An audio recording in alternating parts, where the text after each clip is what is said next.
Welcome to Journaling with Nature, the podcast for those who want to turn curiosity into wonder, a pencil sketch into a rabbit hole of discovery, a moment of stillness into a life full of joy. I'm your host, Bethan Burton. Let's open the pages of our nature journals and explore this world together. Hello and welcome to episode 20. This feels like a bit of a milestone. I started this podcast not knowing how it would go, if people would be interested, but I've received such lovely feedback and comments and support from you all that it feels wonderful to continue with it and to reach this point of 20 episodes. So thank you for your support and for being here. Today I'm excited to share with you a conversation with Sterre Verbokkem, who is a nature artist working under the name Illustrator of Wild Things. Sterre lives off-grid in Spain with her small family, surrounded by wildlife. She draws inspiration from nature around her to create magical illustrations that really lift the heart and calm the mind. I was so inspired and excited by our conversation. Let's listen now.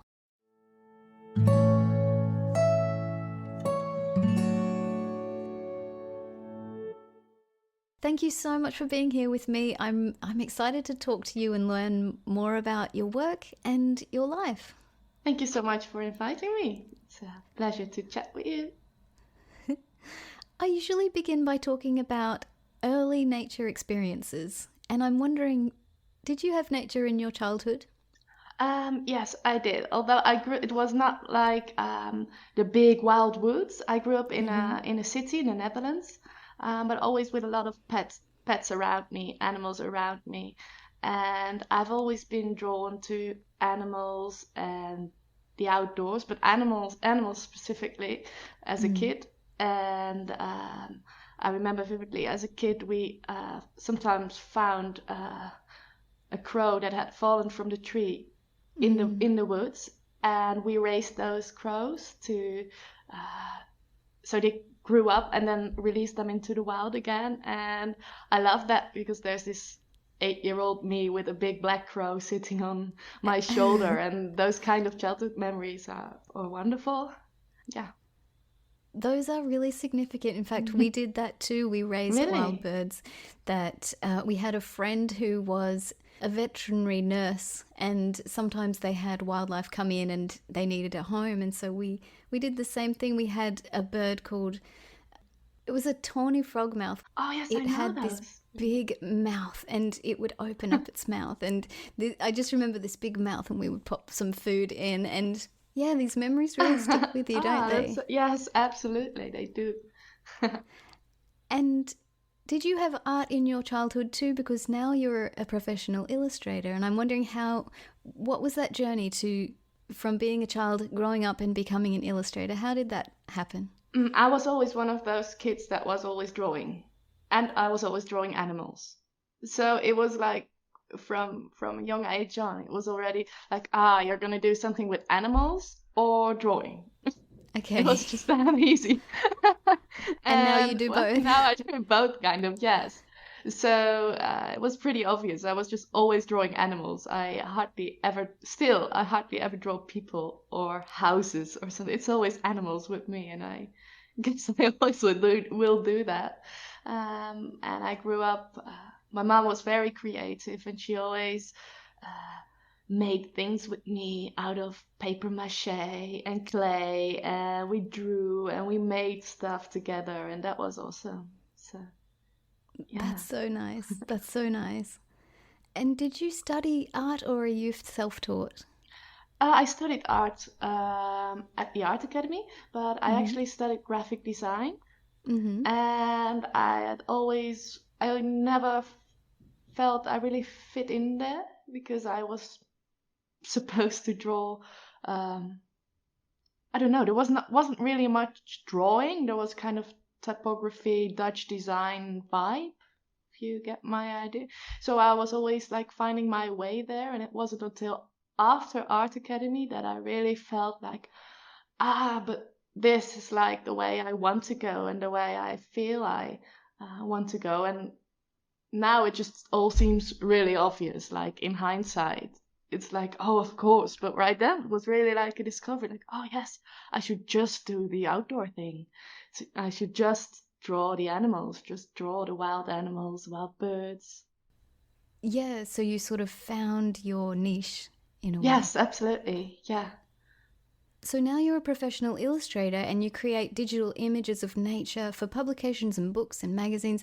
Hmm. And you also create nature journal pages specifically, and they're different. Your illustrations and your nature journal pages are different. And I'm wondering about how you came to nature journaling as we know it. Um, I actually always kept kind of hand-drawn diaries. Mm-hmm. Um, but as I grew up, there were more and more animals getting in those diaries. It was, and it just kind of grew together in a way. But at first, my hand-drawn work was more a way for me just to study topics I would later use in my digital artwork, or to scan and make digital afterwards. And more and more, the hand-drawn illustrations became part of my normal illustration work in a way. They just grew towards each other, and for a long time they were really for me. I was just nature journaling for me, but now I get clients asking me for those specific sort of illustrations, which is really fun. So I Yeah, think they're that's kind fun. of growing towards each other, and that's interesting, I think. With your nature journal pages, they're often on toned paper. Sometimes you'll use black and white, or sometimes black and white and grey on a beautiful, rich brown toned Yeah. paper. And I'm wondering about that, about your choice of materials. I love toned paper, I think it really pops, but I'm wondering how you came to this choice of materials. It was kind of just a way of experimenting, and then it felt just really good. And in my Mm. digital work, I use a lot of color, but in a way, I like to restrict myself in my hand-drawn work.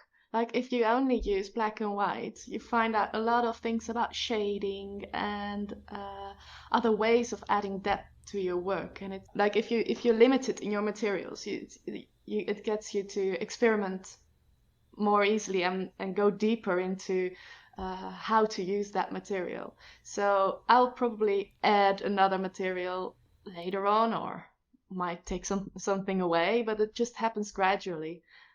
It was actually yesterday that I tried a brush pen with ink for the first time on my toned paper. And at first it looked like I totally ruined the page, and I was like, I had been working on that for so long. But in the end, I just got back to my white charcoal and all the materials I always use and try to make them work. And it's really interesting, and it makes you go deeper in search for the material if you just work with those. And I find that really interesting. Really, it's also sometimes nice to not have the unlimited amount of choices in your life, kind of. Yeah, I really like that, and I think it's a really useful idea. And I think I found the same thing when I first started painting. I just had a lot of colors. Hmm. I used watercolor, and I just had so many, and I didn't. There was no sort of harmony because I was just choosing from such an array of colors that weren't related. Yeah, And now I prefer to limit my palette and just have a handful of colors, and it feels in a way much more controllable, and I can focus on the picture instead of the exactly. choices, if that Yeah, makes that's sense. it. Yeah, absolutely. Or I love just using blues or just using orange tones, and it makes you, yeah, just like you say, it makes you focus on the lines more, or the movement of the animal, or like, um, yeah, the way it moves, the texture of the feathers or the hairs, or just the general expression. And I find that much more important than the art of blending colors, which is an art in itself. Might just dive into one day, but you never know. Yeah, and it brings a real harmony to your work when it's seen overall in your Thank you. presentation of your work. It's got a real harmony to it. Thank So you so that's much. another benefit. Now, I'm really keen to talk with you about your digital work because Yeah. I haven't spoken with anyone on the podcast before who's a digital artist, and Oh, I'd love really? to know about that, about how you got into it and how you actually do it. What's your process? What applications you use for creating digital nature Hmm. journals? Well, when I started out working digitally, I always used my hand-drawn sketches and scanned them in, and um, Mm. so it was always like a combination of hand-drawn work and digital work, and it's often still is because I often still sketch on paper, and after that digitalize those sketches. I usually a lot of illustrators work with Adobe Photoshop, but I work with Adobe Illustrator mainly. Mm-hmm. And it's a really nice program to draw in and to experiment in, and it took a while to get used to, but now it feels so natural to use it. It's just like drawing with pencil and So do things, you and actually yeah. use a stylus or a pen that goes on the screen, or do you use your mouse? I use a pen, but it's a Wacom pad, like a drawing pad. So I don't draw on the screen directly, but on a drawing pad in front of my computer. Yeah, that's how I Mm. usually work. Yes. So it feels supernatural even though it's pixels. It could just as well be ink on a piece of paper. Yeah, almost, but it still feels differently. But I like, yeah, it's different because in Illustrator you don't work with shading the way you use a pencil. Like with pencil, if you push hard, it gets a thicker line, stuff like that. Mm-hmm. Illustrator doesn't. Most options with Illustrator don't work that way, but it's. I've been doing it for so long. I've been working for as a professional illustrator now for 10 years, so it's just became second nature to work like that. Mm. And right now, I just got an iPad, and I'm figuring out how to draw with that, which is Yeah. totally new and totally fun because it's way more. If you're just used to drawing on paper, it will probably feel more natural to you. So it's really nice to get into digital drawing, digital art. And what program do you use on your iPad? Procreate mostly. Yeah, okay. Wow. That's really cool. I haven't done digital drawing, but it sounds really fun and like another extension of something that is really enjoyable. And sometimes it's just it has like benefits. Like if you want something in orange and it's green, you can just change it. It's easy. But it also, I love things I love doing is, for example, make a scene, a night scene with all dark blues and just some bits of bright yellow for the moon and the stars and the lighting on the animals, and then make exactly that same piece of art but in daytime. So in morning light colors Ah. with soft yellow, soft pink, soft orange, and draw the animals in different poses, like doing different Mm. things because they're probably sleeping or not sleeping, depending on the animal. And then you have this different scene, but like it's changing during the day, like the real world does. And I really like experimenting with it that way. That sounds really fun. Do you have a preference for drawing digitally or on paper, or are they just both naturally part of your work now? I think they are. I think I most love the digital work, but then again, when I'm just like now it's winter and we have the wood stove on, and I sit in the corner of the couch, and then I love just getting my pencils, and that feels really like me time, and I can really relax. And the digital work more feels a bit work because you're sitting at the desk mostly, and it's not a bad thing, but it's different. Yes, different modes. Yeah, absolutely. And as I said before, your style is really unified. You've got your digital work, and it's really you sort of have a real harmonious color palette. Thank you. And you have your nature journal pages, and they're done on toned paper, and they're just everything looks so perfectly unified together. And I'm wondering about your style. How has your style changed over time? How did you how did you come to this point where everything was unified? Did you do a lot of experimentation, or did you just fall into your style from the beginning? Now, I actually love that you're saying that because for me, it sometimes feels when I try something different, it feels like this is totally not me. This is totally not my style. And I actually know that a lot of illustrators have this and struggle with this. And well, it actually made a lot of sense when I once said that online, like I'm struggling with this, and all these people say, "Ah, I'm the same. I'm doing all these different things, and it's just not one style."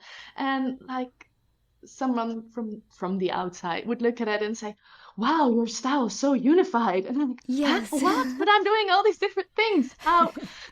What do you mean?" So I think it's different if you're like in the middle of it. Yeah, Uh, that's interesting. but I also think that yes, since we live here, since we both live here, I live on a little mountain in Spain, surrounded by nature, and that really makes my world mostly especially with the COVID, the my world is mostly happening here on our little Yes. mountain, and that restriction is again the restrictions. Caused me to really go deeper into style and develop that and set boundaries for myself. And I think that really helped helped finding my way in that. And yeah, but I feel sometimes I feel like I'm trying things like, sure, it's so different, but Isn't apparently that funny? it's fine. So that's good. Yeah, Like, so such an interesting insight that yeah, things look different from the inside and the outside. exactly. Like lately, I've been experimenting a lot more with here nature is a bit wilder, more rough. Like so, you find a lot of bones and stuff like that. We never had that Mm. in the Netherlands where I came from. Like the Neat City Park, you don't find bones. But here I find goat skulls and I see fox dens and everything. And I love to, well, it made me more aware of that circle of life and death Mm. and that balance in nature. And that's what I'm experimenting a lot with lately and incorporating in both my journal pages and my digital work. And it also opens up a level of more spiritual work, like um, the wild animal souls and are they there? Mm. Can you feel them? And how everything is connected and drawn to each other and balancing each other. And I love that idea. But that's actually quite a new way of working, also for me, like opening up intuitively and combining that with just what I see and what's really there, kind of. That makes sense? Yeah, wow. Well, often I ask people about nature journaling from the head or the heart, and what you've just described makes me think maybe there's a big heart element to your work, and I'm wondering about that. What do you think when I say that, nature journaling from the head or the heart? I think it's both with me. I think you're right Mm-hmm. about that because at one point I want to get like the essence of an animal right. So when I dive into studying an animal, I'm learning about the biomechanics and the way it tilts his head and his facial expressions, and that's probably head. But then again, I do it because I want to capture the spirit of the animal, Mm. and I love that it. Well, often it happens. It's really funny because it's probably not true, but I like to think there's a little bit of magic to it. Like if I really dive into an animal, like really study it and draw it, I'm drawing badgers for weeks, and I'm watching films of badgers, and I'm looking at the badgers on our land on our trail camera, and I'm looking at badgers in books, and I'm drawing badgers and more badgers, and I start seeing badgers. And it just really Yes. works that way. When I really get into one animal, kind of, it feels like sometimes it feels like I'm drawing them into my life. And Yes. I love that it feels that way. And it's probably just the paying attention thing and learning about his behavior that makes you notice the little things that lead you to seeing it. But I still love that just the drawing can do that. And that's nice. Yeah. I love that. And in fact, when you said magic, I can see magic worlds in your work. Like, I can see, because it's so I don't even know what, but it draws you in. Like, there's almost a fairy tale element to it. Even though it's realistic, it does seem like a world of its own, like a fairy tale world. That's so nice that you put it that way, because I often see myself more as a storyteller than like I absolutely love people who can draw like scientifically super correct and real life birds, but it's never been a goal of me because I think I always like halfway through I kind of get bored with reality and I start just Yeah. adding imagination or just tweaking the colors. Like when you look at I much rather get across the feeling of that sunrise than the actual Mm-hmm. precise colors Mm-hmm. of that sunrise, and that doesn't necessarily have to be the same. And I think my work is more like that as an illustrator as well. It's always about, like in my work, is getting a message across, getting a vibe or a feeling across, much more than drawing scientifically correct things. I like things to make sense, but there's also a lot of room for just experimenting and feelings and ideas and my own world, like creating my own world and stories.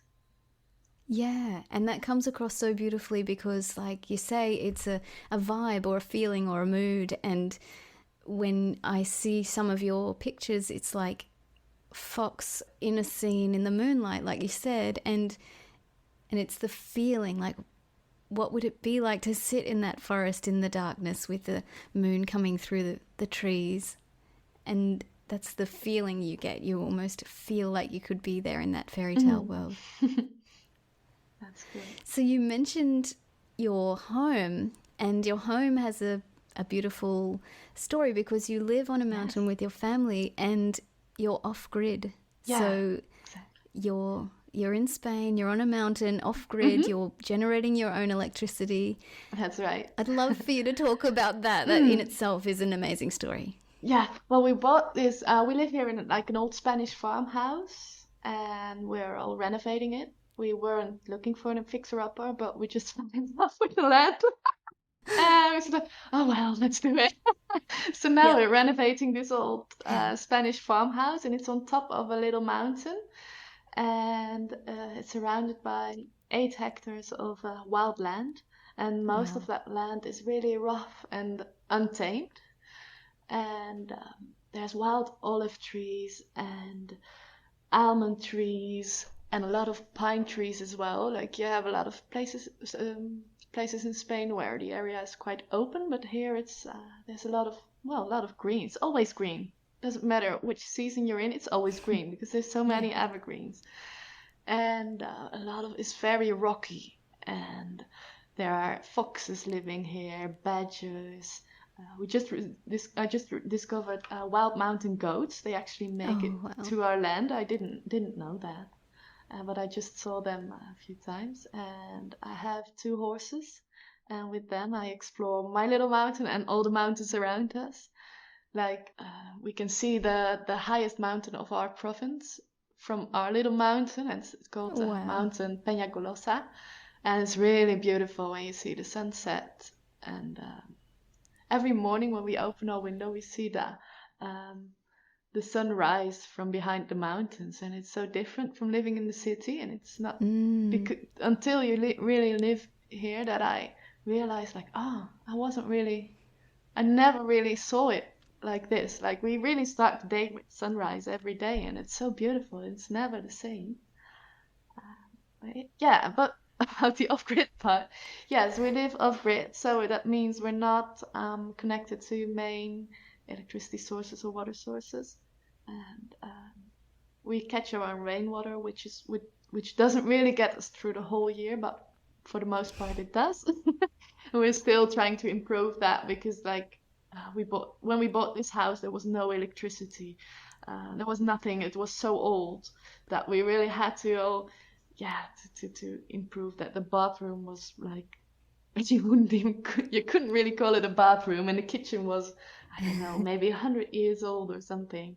So Wow. we had to renovate everything. So it goes bit by bit, and but it's amazing to live just, well, surrounded by nature, really. And living this way also makes us feel more connected to it. Like the seasons are much more intense. Like when it's Yes. You're experiencing them in a way that city dwellers don't have to, because no. it's probably colder and it's probably, yeah, like you say, more extreme, and you're trying to heat and or cool your home depending on the season. Absolutely. Like right now, it's winter, and we have pretty mild winters. We don't get snow here, but we do get a lot of wind. And the house is not. It's an old farmhouse, so it's not really that well isolated. So we're chopping wood, and we have the wood stove burning, and it really adds that extra layer of, I don't know. You really feel it more than, yeah. And know it, like know your land, know the specific badgers that are coming and the specific Absolutely. Yeah. animals that are around you. You get to know the individuals, I mean. Yes, absolutely. I have like three foxes that I see a lot, and I just call them Big Fox and Fox with Scruffy Tail. Some people give their animals really good names, and I'm just like Big Fox, Fox with Scruffy Tail, Small Fox. But well, one day they might get a name. That's so cute. Well, I usually see Big Fox because I don't know if he's male or female, but I think he's a male because he's like really bold with this really bushy tail, and sometimes he just comes running through the paddock when I'm doing things with the horses, and he's just rah rah running, screaming, and Wow. it's really funny. Wow, so Yes. he's not fearful of you. Um, when the horses are just a bit further from our house, so Mm-hmm. I think there's not much human activity there that he has to be afraid of. So he doesn't really notice me until he's there, and like, oh, she's there. Okay, I'll run the other way. Yes. Oh, So interesting. yeah, he is scared, but it just doesn't really notice sometimes, which it seems like that, or he's not scared. I don't know. So he's become part of your illustrations? Yes, absolutely. Yeah, they all and the badger too. I haven't seen the badgers like in real life, but we have this trail cam I put on the Oh, yeah, land. tell me about that. You mentioned it. So you record Yes, them at night, is that right? yeah, and at daytime too. Yeah. It's just this little camera, and I put it somewhere where I think, oh, this could be a good spot. And then after a week or 2 weeks, I just get it back and get all these little snippets of video, and I see all the animals that crossed, or the wind. Sometimes it's just wind and blowing grasses and bushes. But a lot of times it's foxes on there, and I see Janets and the badgers, and it's really funny. Sometimes they come to say hello to the camera, and they lick on it. It's really funny. I love seeing that, and like, oh, this all happens Yeah. at that same spot. It's like, because it's pointed at just one spot, but you see every video is a new story that's happening there, and it's probably kind of a bit the same that what I told you about the landscapes I am illustrating, like the same landscapes, but different things happening there on different times in the day. Yeah, like a badger going about their life. Yeah. That's so amazing. What a great idea to capture that on camera. Yeah, I absolutely love that thing. And you're raising a little one as well, is that right? Yes, yeah, that's right. What an amazing place to grow up. Oh yes, he loves it. Casper is now 3 years old, and he, he's now since a few days he's building snowmans out of sand. We don't have snow, but he has seen a snowman, so he now wants to make Spanish snowmans style. out Spanish snowmans, and yeah, he's just this outdoor kid, and Yeah. I love him. Yeah, I love that he knows he can imitate a fox absolutely amazingly. If he imitates a fox, it just sounds like a fox, and Oh, wow. it's really funny. Yeah. Wow, does he like to make art with you? Yes, absolutely. But he is the typical boy, so it's fox and then it's wheels and tires. Yeah. He wants me to draw, and then he just mixes it all up. But he really loves it, and he loves to collect rocks. And sometimes I just tell him they're dinosaur bones, and sometimes we do get a lot of fossils, so sometimes it's kind of true. But I just like to add that little, I don't know, extra something. And then he's like, "Wow, dinosaur bones, dinosaur bones!" And it's really cute. And he's just finding treasures everywhere, and I love that. Wow. I just can't even imagine a better place to grow up. That he's gonna have so many memories of just being outdoors, roaming free, and Oh, absolutely. Yes. the wildness there. Yeah, our life is so much outdoors now. Like, it does get hot in summer, but not like um, insanely hot or something. Hmm. So it's just overall, it's just really nice, especially in daytime, to be outdoors almost all day. So like we're outside every day, like for hours, and there's also a lot of things to do, like the forestry and all this stuff. But it's just like being outside. It's just so much. Of course, you can put on your raincoat and go outside, but after an hour or something, I was usually quite fed up with that in the Netherlands. And well, it's much rainier. If it rains, it pours. But there's not. It's mostly sunny and it's lovely. You can just go outside and explore all day. Yeah. I think it's really wonderful too that children can be involved in like everyday life activities, and there must be so much actual work that you guys need to do to just maintain off-grid life, like you say, chopping Yeah. wood, all those things that actually need to be done, and the child can be brought into those activities. And I find with my son, he loves that most of anything that we do, he loves to be involved in real life activities, and that must be a big part of your day as well. Yeah, definitely. How old is your son? He's just turned 4, so they're about the same Oh, age. almost similar. Yeah, Casper's 3.5. Oh, that's so nice. Yes, but I agree with you. He helps me with the horses every day. Like he helps Mm, mucking out, and in the meantime, well, and he helps bringing them hay, and then he builds them little cakes out of sand and with sticks, and yeah. But I think it also, like, because we live off grid and we have to chop our wood. Of course, you can buy a house that has central heating, but it learns you something about the value of things maybe, and just um, to get heat you have to chop wood, and he just loves to go along and helps, like making piles of the wood or carrying it inside the yeah. house, and things like, yeah, I think it's really good to learn, yeah, well, and just to move around a lot. Yes. And I think he's going to be really connected to the cycle of life, like you mentioned before, because Mm, he's going to see like animals raised and animals die, and yeah. he's going to see bones, and he's going to know what that means. And Mm-hmm. that's something really special in itself to see that cycle.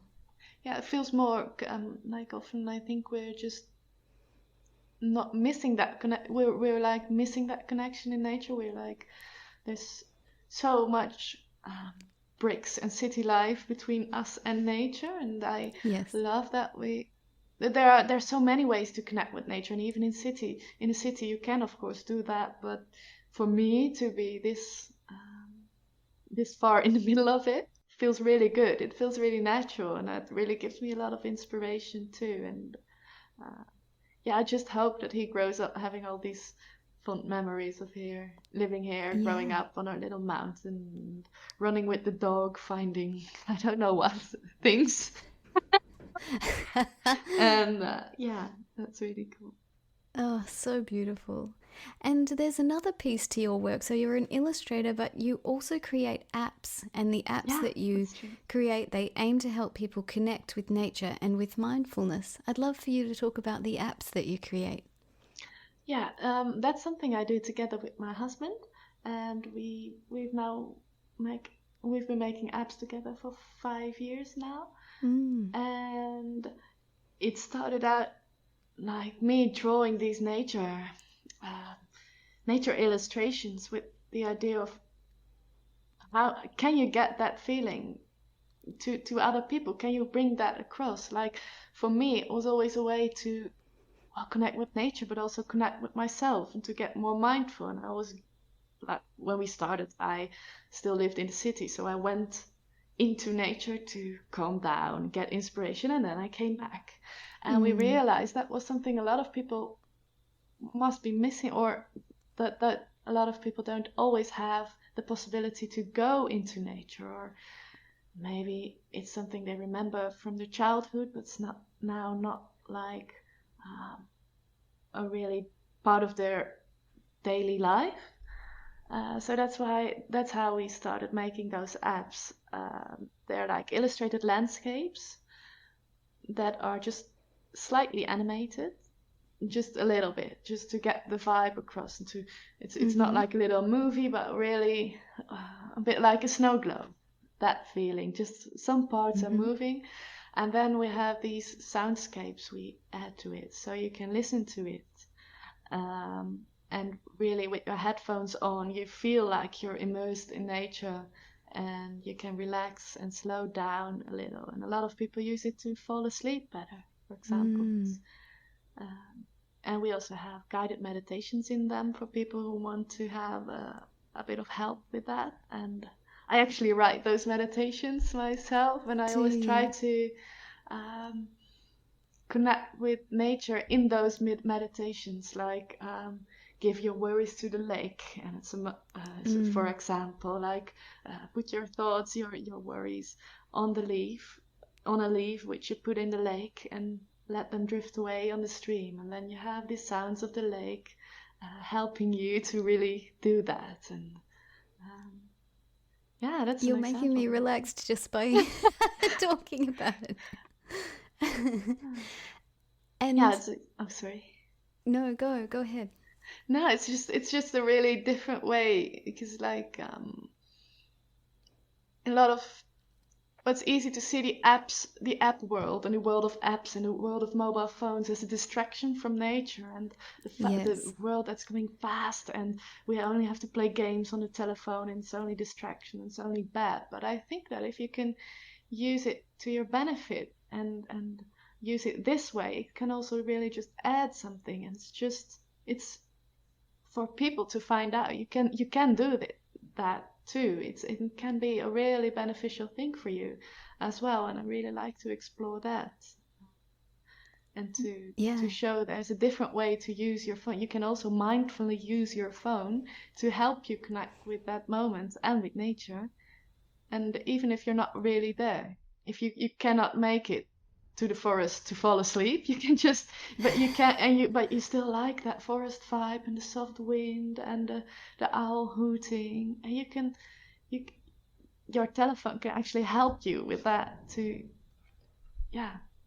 connect with nature at that point, at that moment. That's what we try to achieve, to help people with that. That's so beautiful. And do you, when you're spending time in nature, if you see an owl or hear an owl, I'm wondering about the connection to your actual process and mindfulness. Like when you're out in your wild mountain, do you see something and then think, oh, that could be good, and I'll take that idea into your app when you're developing your app? Like, do you absolutely take a moment of mindfulness and think, oh, I could pass this on to someone else through the app? Yeah, but it's with all my work, actually. Like, if you know it, you can probably see a lot of our mountains, like the shapes of our mountains, back in both the app as my normal illustrations, and in the app is also a lot of work inspired by. Before we moved here, we traveled a lot. We traveled for almost a year. Casper was just a baby, and we traveled through Europe, through the United States, through Canada, and I absolutely loved the United States national parks. It was so inspirational. It was so beautiful, and I think you see a lot of that too, especially my app landscapes.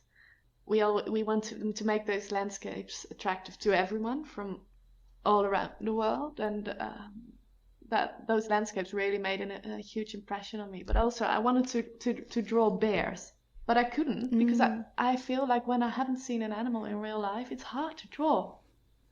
I want Mm. to not only see it, and it's this not the same. Of course, I've seen bears in a zoo, but that's not the same. So I went on this quest in America first, and then in Canada to see a bear. Oh And wow, that's really I interesting. yeah, and it wasn't, and I actually saw it. It took way too much effort. Like everyone was seeing bears everywhere. Everyone we met, it's like, oh, I just saw 2 bears. Oh, I just saw 4 bears. And I haven't seen any. What's this? What? But after like 2 or 3 months, I finally saw Yeah. the first bear, and since that moment, I felt I could really draw bears. So that's Oh when the wow. first bears appeared in my landscapes, and it wasn't until that moment I felt I could do it. Like I was just drawing bears and like, nah, just take it out. No, it's not good enough. And Wow. then, yeah, so Mm. it's really, you see a lot of personal development in my work as well, I think, in that way.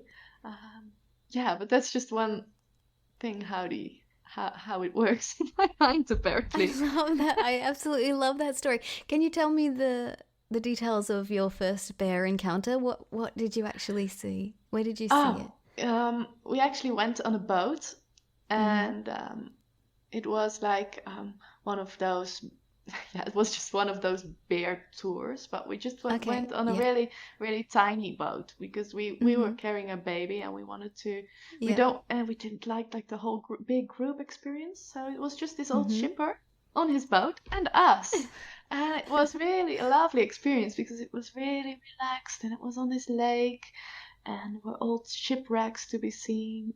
And then Mm. suddenly that bear running in the distance, and he was like, Was it a "Oh, that's black too bear or a far brown away." bear? A black bear.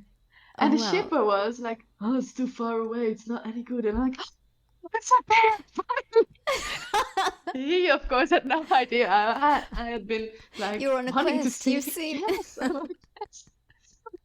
So it wasn't even that spectacular of a sighting, but it still it Yeah. learned me so much about that animal and the way it moved, and especially the way it moved and the way it felt in a way. And yeah, I felt really connected to that Mm. moment and to that animal, and that really made a huge difference for me, even though it was really far away and just a really short sighting. It was really cool. Yes. That's so beautiful. I love that you capture what you're capturing your life in your illustrations, really, especially because you're on a mountain and you're seeing these foxes and badgers, and you're actually capturing your day-to-day life. Even though it looks Yes. wondrous, your day-to-day life is wondrous because you're Yeah. so close to it. You're so close to nature and these amazing things, and you're capturing them. I love that you're capturing the individuals there on the page. Yeah, and I think I know it's helped so much for us, like living here. Like first, a few years ago, it just felt like I went to nature and I got inspiration. I went back and I Mm. put it into my illustration work. And it wasn't until we really immersed ourselves first with traveling and then by moving here that it really started to feel as one thing. Like this is my life. This is who I am. This is Yeah. what I see, and this is what I draw. And yeah, I love that. And it It's a really, pretty yeah. special office that you have. That's Yes, yes. A lot of times we really work outside. I just, especially in summer, I have like a little desk under a century-old olive tree, mm. and it's not always easy to see your screen. So I'm usually doing like the real color work inside the house later at night, but a lot of sketching and like starting illustrations happens on sitting outside under that old olive tree, and that's really nice. It's yeah, it feels like it should be like this. And it's good. Oh my goodness. Your words are beautiful. I feel myself there when you're talking. It's amazing. That's cool. Can you tell me about where people can go to find you online? Yes, absolutely. My Instagram is for my normal illustration work. My Instagram page is or feed is the place to go, and that's Illustrator of Wild Things. And for our apps, it's wildventures.nl or in the App Store. Our best app is Wild Journey. And you can find Okay. it on the App Store and download it for free and try quite some landscapes to see if you like it. And if you do, you can buy more. And, yeah. Perfect. Thank you so much for chatting with me. It's been a joy. Yes, absolutely. I love being on your podcast. It's really nice telling you about my life here and my work and sharing my experiences. Lovely. Thank you. Thank you so much.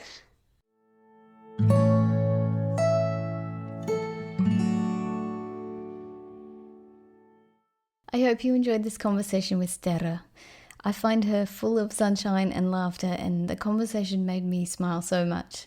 I loved her description of connecting with the nature and wildlife around her on her Spanish mountain, the foxes and the badgers and the trail camera, wow, and her little boy growing up outdoors. Take a look at the show notes to find links to Sterre's work and her mindfulness apps. There's something very magical about her illustrations, so be sure to have a look. Thank you so much for listening. See you next week.